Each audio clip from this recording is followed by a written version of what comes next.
Always. Even your mistakes.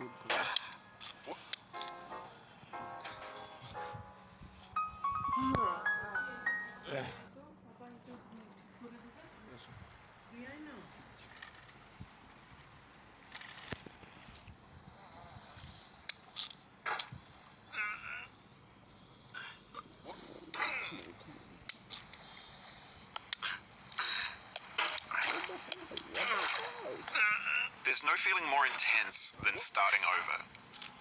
If you deleted your homework the day before it was due, as I have, or if you left your wallet at home and you have to go back after spending an hour in the commute. If you won some money at the casino and then put all your winnings on red but it came up black. If you got your best shirt dry cleaned before a wedding and then immediately dropped food on it. If you won an argument with a friend and then later discovered that they just returned to their original view. Starting over is harder than starting up. If you're not ready for that, like if you've already had a bad day, then what you're about to go through might be too much. Feel free to go away and come back. I'll be here. Alright, thanks for coming with me on this trip. I'll understand if you have to take a break at any point. Just find a safe place to stop and quit the game. Don't worry, I'll save your progress, always, even your mistakes. This game is a homage to a free game that came out in 2002, titled Sexy Hiking. The author of that game is Jazzuo, a mysterious Czech designer who was known at the time as the father of B games. And B games are rough assemblages of found objects. Designers slap them together very quickly and freely, and they're often too rough and unfriendly to gain much of a following. They're built more for the joy of building them than as polished products. In a certain way, Sexy Hiking is the perfect embodiment of a B game. It's built almost entirely out of found and recycled parts, and it's one of the most unusual and unfriendly games of its time. In it, your task is simply to drag yourself up a mountain with a hammer. That act of climbing, in the digital world or in real life, has certain essential properties that give the game its flavor. No amount of forward progress is guaranteed. Some cliffs are too sheer or too slippery, and the player is constantly, unremittingly in danger of falling and losing everything. Anyway, when you start Sexy Hiking, you're standing next to this dead tree that blocks the way to the entire rest of the game. It might take you an hour to get over that tree, and a lot of people never got past it.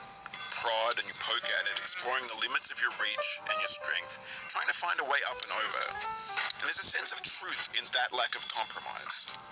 Most obstacles in video game worlds are fake. You can be completely confident in your ability to get through them once you have the correct method or the correct equipment or just by spending enough time. In that sense, every pixelated obstacle in Sexy Hiking is real. The obstacles in Sexy Hiking are unyielding, and that makes the game uniquely frustrating. But I'm not sure Jazzuo intended to make a frustrating game.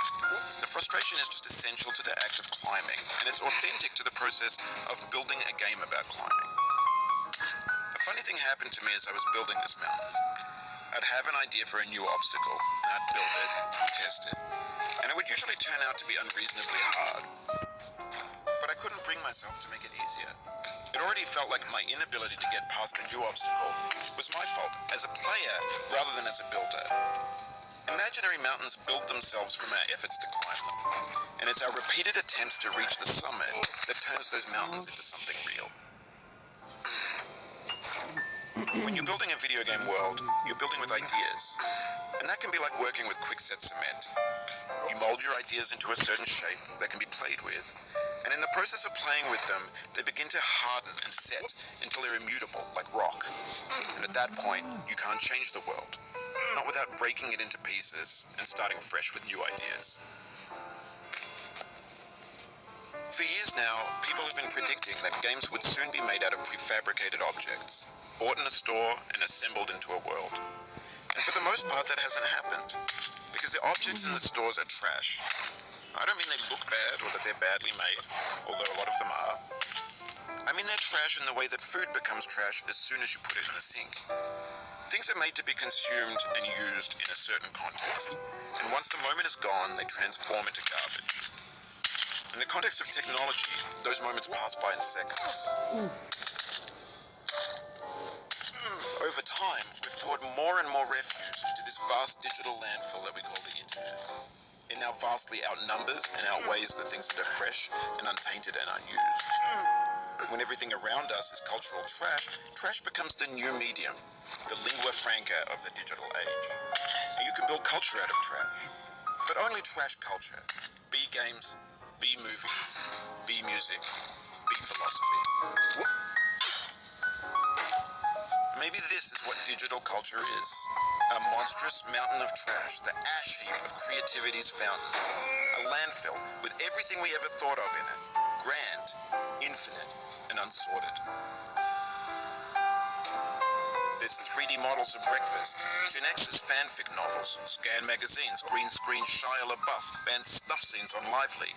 Facebook's got lifelike bots with unbranded adverts and candid shots of Kanye and Taylor Swift mashups, car crash epic failed GIFs, Russian dashcam vids, discussions of McRibs, discarded, forgotten, unrecycled, muddled, rotten, untitled.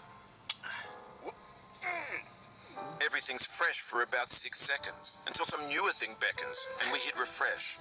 And there's years of persevering, disappearing into the pile, out of style, out of sight. In this context, it's tempting to make friendly content that's gentle.